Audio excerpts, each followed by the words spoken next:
भीरा city में police जी मुबैना ज़्यादतियुनि ख़िलाफ़ कल्होड़ा बिरादरी जी औरतुनि मिसमात रहमत कल्होड़ो, खनवा कल्होड़ो ऐं ॿियनि पाक किताब खणी प्रेस क्लब अॻियां एहतजाज कंदे चयो त भीरा सिटी पुलिस बिना जवाज़ नौजवान मिस्री कल्होड़ो खे गिरफ़्तार करे ज़ुल्म कयो आहे।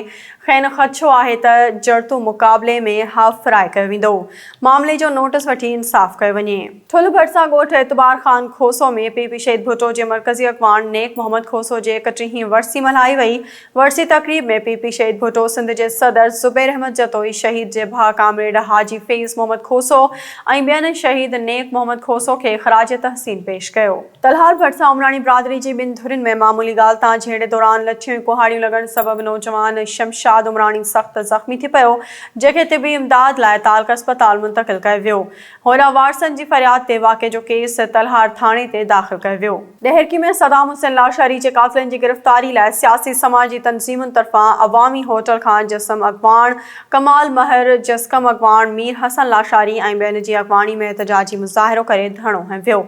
एहतजाज कंदड़ अॻवाननि मक़तूल सदाम हुसैन लाशारी जे क़त्ल में मुलविस जवाबदारनि खे फौरी तौर गिरफ़्तार करण जो मुतालबो कयो। खरड़ो भरिसां हमीर फ़कीर मलिक वासी पोरियत अब्दुल रशीद पठान जो 8 साला मासूम पुटु मोहम्मद हमज़ो पठान पुरस्टार नमूने गुम थी वियो। 4 ॾींहं गुज़रण बावजूदि नींगर जो पतो न पियो।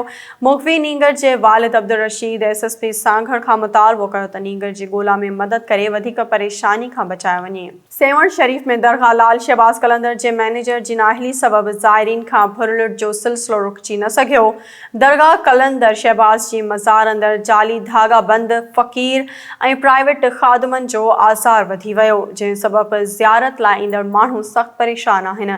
हितां जे सियासी समाजी धुरियुनि आला इख़्तियारनि खां मुतालबो कयो त फौरी तौर मामले जो नोटिस वठी जाली फ़क़ीरनि ऐं प्राइवेट अमले ख़िलाफ़ कार्रवाई कई वञे। हालाणी में नौशरो फ़िरोज़ सहाफ़ इतिहाद जे सर ते ठुल में पुलिस हथां बेगुनाह क़त्ल थियल शहीद सदाम लाशारी जे क़ातिलनि जी गिरफ़्तारी लाइ सहाफ़ इतिहाद जे चेयरमैन सैयद जानी शाह ऐं ॿियनि जी अॻवानी में एहतजाजी मुज़ाहिरो करे धरणो हंयो वियो।